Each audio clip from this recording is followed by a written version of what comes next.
Hi hello नमस्कार, मी रेश्मा. माझ्या YouTube चॅनेलवर मी तुमचे स्वागत करते.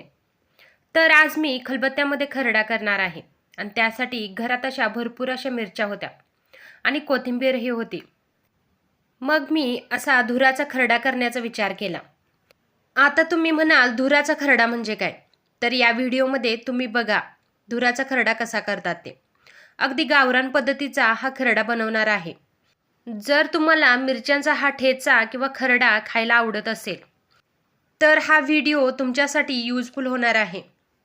कारण मी कसा खरडा बनवते ते बघा. त्यासाठी मी एक वाटीभर लसूण सोलला आणि भरपूर अशी कोथिंबीर आणि पुदिना घेतला आणि त्याचबरोबर मिरच्या अशा बारीक करून घेतल्या. आणि त्या खरड्याला फोडणी देण्यासाठी म्हणजेच मिरच्या भाजण्यासाठी मी तव्यामध्ये तेल टाकून त्यामध्ये जिरे मोहरीची फोडणी दिली. फोडणी देताना मोहरी थोडी कमीच टाका, नाहीतर ती खरड्यामध्ये ठेच्यामध्ये करकर लागते. आणि त्यानंतर फोडणी दिल्यानंतर त्याच्यामध्ये मिरच्या, लसूण आणि कोथिंबीर घालून छानसं परतून घेतलं. आणि ह्या मिरच्या भाजताना त्याच्यामध्ये एक आल्याचा तुकडाही टाका आणि 2-4 पुदिन्याची पानंही टाका. त्यामुळे त्या पुदिन्याच्या पानांचा आणि आल्याचा खमंग वास त्या खरड्यामध्ये येतो आणि हा खरडा खायला चवदार होतो.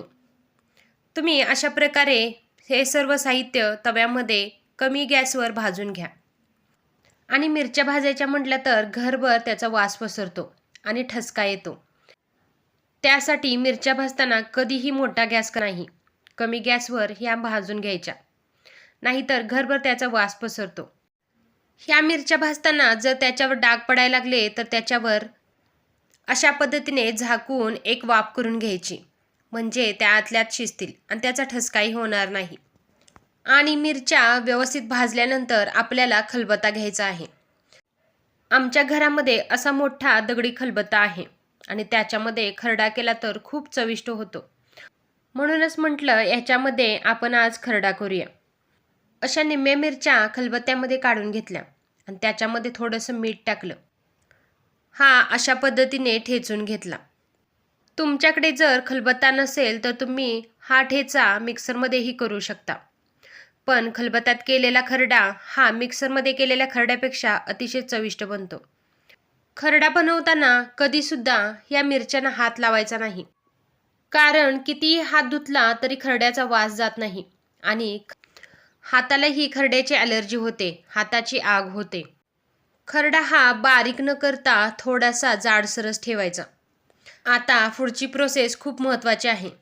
त्यासाठी काय करायचं आहे, एक कोळशाचा तुकडा घ्यायचा आहे आणि तो गॅसवर असा तापवून घ्यायचा आहे, म्हणजेच त्याचा आर पाडायचा आहे. आणि जर त्याचा विस्तू तयार झाला की तो नंतर त्या खरड्यामध्ये असा वाफा तयार करून त्यामध्ये ठेवायचा आहे. आणि तो ठेवताना आपल्याला खलबत्त्यामध्ये खरडा हा एका साईडला ओढून घ्यायचा आहे आणि मध्ये थोडीशी जागा करायची आहे आणि त्याच्यावर हा कोळशाचा तुकडा ठेवायचा आहे. त्याच्यावर 1 चमचा तूप टाकायचं आहे आणि वरून एक झाकण ठेवायचे आहे. मी तुम्हाला दाखवण्यासाठी काचेचे एक झाकण होते माझ्याकडे, ते ठेवले आहे. तुम्ही बघू शकता कसा धूर झाला आहे. यालाच म्हणतात धुराचा खरडा. म्हणजेच आपण जसे बिर्याणीला दम देतो ना, तसंच खरड्याला दम द्यायचा आहे. आता तुम्ही म्हणाल खरड्याला कसा दम द्यायचा? तर असा खरडा केल्याने तुमचा खरडा हा चुलीवर खरडा करतो ना तसा होतो आणि त्याचा वासही वेगळाच असतो. अगदी तुपासारखा त्याचा वास येतो. म्हणूनच असा दम देऊन तुम्ही एकदा खरडा करून बघा. तुम्ही जर एकदा हा करून बघितला तर पुन्हा पुन्हा असाच तुम्ही खरडा कराल. जर तुमच्याकडे खलबत्ता नसेल तर तुम्ही मिक्सरमध्ये जो खरडा करता तसा केलासा तरी चालेल. पण त्याच्यामध्ये दम देण्यासाठी तुम्ही एक वाटी ठेवा आणि त्याच्यावर एक विस्तू ठेवा आणि त्याच्यावर तूप सोडून तुम्ही असा धुराचा खरडा करू शकता. आणि एकदा करून बघा, एवढा भारी होतो ना, सर्वजण तुम्हाला विचारतील हा खरडा कसा केलास म्हणून. आणि माझ्याकडे अशी चिनी मातीची भरणी होती, मग त्यामध्ये थोडंसं तूप टाकून ते व्यवस्थित साईडला लावून घेतलं.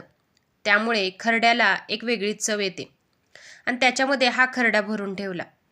चिनी मातीच्या भरणीमध्ये जर तुम्ही खरडा भरून ठेवला तो अगदी 15 दिवस तो व्यवस्थित राहतो. त्याला बुरशी येत नाही की तो खराब होत नाही. त्यासाठीच खरडा कधीही करताना तो चिनी मातीच्या भरणीमध्येच भरून ठेवा. असा हा गावरान खरडा तुम्ही एकदा नक्की ट्राय करा.